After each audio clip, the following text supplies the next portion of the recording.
तुम यहाँ क्या कर रहे हो? देखो अब और तमाशा क्रिएट करने की कोई जरूरत नहीं है। तुम पहले ही मेरी जिंदगी में तमाशा क्रिएट कर चुके हो, और अगर यहाँ किसी ने तुम्हें देख लिया ना तो प्लीज। आई एम सॉरी दृष्टि, आई एम सॉरी।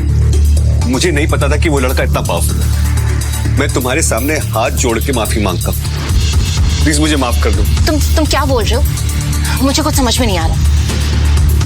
तुम्हारा वाला वीडियो ना इंटरनेट से हट गया, लेकिन साथ ही साथ मैं भी बर्बाद हो गई। मेरी पूरी की पूरी फैमिली सड़क पे आ गई है, और ये सब कुछ करने वाला कोई और नहीं, तुम्हारा पति है। उसने रातों रात तुम्हारा वीडियो इंटरनेट से गायब करवा दिया। ये क्या बकवास कर रहे हो तुम? शिवम ये सब कैसे कर सकता है? अगर तुम यकीन नहीं आ रहा ना, तो खुद पूछो अपने पति से।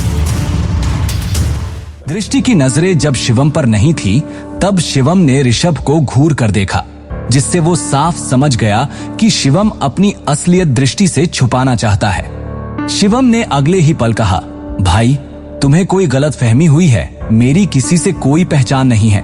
मैं तो एक मामूली छोले कुलचे बेचने वाला इंसान हूँ। इतने में दृष्टि ने भी हामी भर के सर हिलाया, लेकिन शर्मिंदगी के साथ।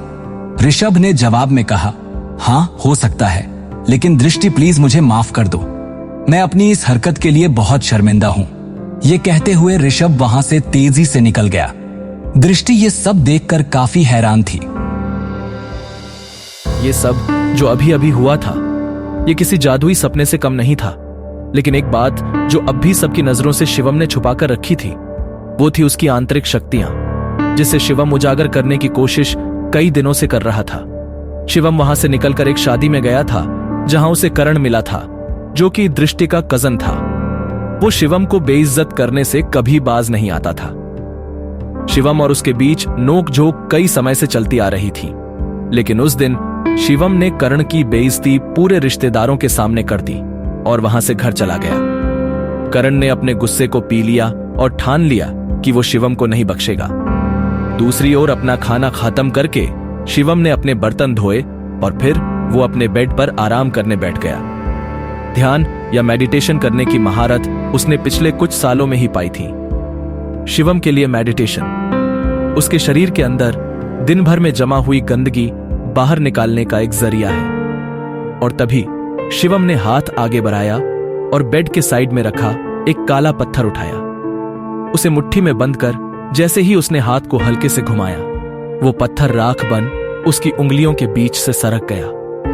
शिवम की आंखों में उत्साह भर गया और उसने खुद से कहा, भस्म शक्ति ने अपना रूप ले लिया है। अरजा, उसके गुरु ने भी तो यही कहा था कि वो तक्षक महल का वंशज तभी माना जाएगा जब वो अपनी अंदरूनी शक्तियों को जगा लेगा, और तब उसकी तलाश शुरू होगी ढूंढने के लिए रायजादा परिवार के उन खास लोगों को जिनसे वो अपने गुरु के निशानी के तौर पर दिए जेड पत्थर की मदद से मिल पाएगा। वही वो पल होगा जब शिवम अपनी जिंदगी को बदल पाएगा। सिर्फ इतना ही नहीं, इसके साथ ही शिवम के हाथ वो सब भी लगेगा जो आम इंसान की पहुंच में नहीं, जैसे कि पौराणिक औषधियां, धन और उसके पूर्वज।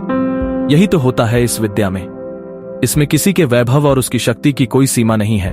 सक्का अपने गुरु का निशानी के तौर पर दिया हरा पत्थर अपने हाथों में घुमाते हुए शिवम ने सोचा, मेरी शक्तियां पूरी तरह से जागृत हो चुकी हैं। अब वक्त आ चुका है मामले को अपने हाथों में लेने का, एक्शन में आने का। शिवम ने अपनी शक्तियां जागृत होने के बाद उनसे अपनी शक्तियों के दम पर दृष्टि के ऑफिस में हुई सारी चीजों को दृष्टि और वहां मौजूद सब लोगों को भुलवा दिया। यहाँ तक कि नितिन रायजादा भी अब शिवम के साथ हुई बातों को भूल चुके थे। ऐसा शिवम ने क्यों करा, वो तो वक्त ही बताएगा। अगले दिन शिवम की मुलाकात उसके पिता से हो गई, जो कि इतने दिनों से उसे मिलने के लिए मजबूर कर रहे थे। तुम्हारे दादाजी पिछले 2 सालों से बिस्तर पर हैं, बहुत बीमार हैं। अपने बिगड़ते स्वास्थ्य के बावजूद वो बस एक ही जिद लेकर बैठे हैं कि केवल एक बार फिर तुमसे मिलना चाहते हैं। वो बस चाहते हैं कि तुम वापस आ जाओ। भावेश, जो कि शिवम के पिता हैं, उन्होंने कहा, तुम्हारे चाचा की भी शादी हो चुकी है, लेकिन तुम्हारे ताऊजी और चाचा जी के यहाँ केवल 2 बेटियां हैं। शाह खानदान का इकलौता दावेदार। शिवम ने खुद को नीचा दिखाने के लिए बुदबुदाया, तो आप चाहते हैं कि मैं परिवार की विरासत के लिए आपकी सौदेबाजी का हथियार बन जाऊं? तुम सच में बहुत भोले हो। भावेश ने ठंडे स्वर में कहा, हमारे परिवार का जो व्यापार है उसकी अनगिनत शाखाओं के अलावा हमारे शाह परिवार का दिल्ली और उसके आसपास के इलाकों में एक बड़ा पारिवारिक व्यवसाय है। परिवार के नियमों के अनुसार अगर परिवार के मुखिया की मृत्यु हो जाती है और तीसरी पीढ़ी को संभालने वाला कोई नहीं है तो परिवार के मुखिया को दूसरे परिवार से बदल दिया जाएगा और उस समय से शाह परिवार पर हमारी शाखा का शासन नहीं होगा। और इसका मुझसे क्या लेना देना है? शिवम ने शांति से पूछा। तुम्हारे दादाजी के बीमार पड़ने के बाद से ही पिछले कुछ वर्षों में तुम्हारे चाचा और ताऊजी पहले से ही परिवार की विरासत और सत्ता की हकदारी के लिए लड़ने की तैयारी में जुट चुके हैं, जिससे परिवार के भीतर एक जबरदस्ती का हंगामा हो रहा है। क्या तुम बस ऐसे ही हाथ पर हाथ रखकर बैठे रहोगे और कुछ नहीं करोगे?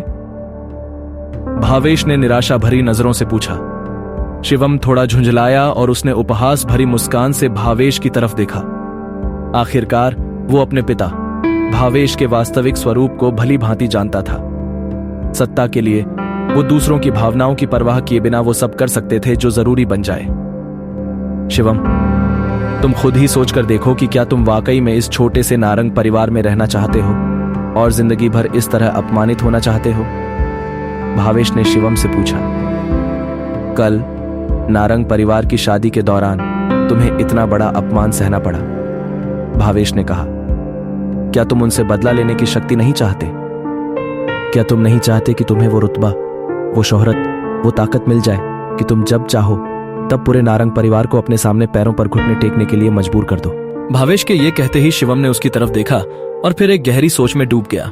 आगे की कहानी जानने के लिए देखिए अगला एपिसोड सिर्फ पॉकेट एफएम के यूट्यूब चैनल पर और शिवम द हिडन वॉरियर के सारे एपिसोड्स को सुनने के लिए डिस्क्रिप्शन में दी लिंक से डाउनलोड करें पॉकेट एफएम ऐप।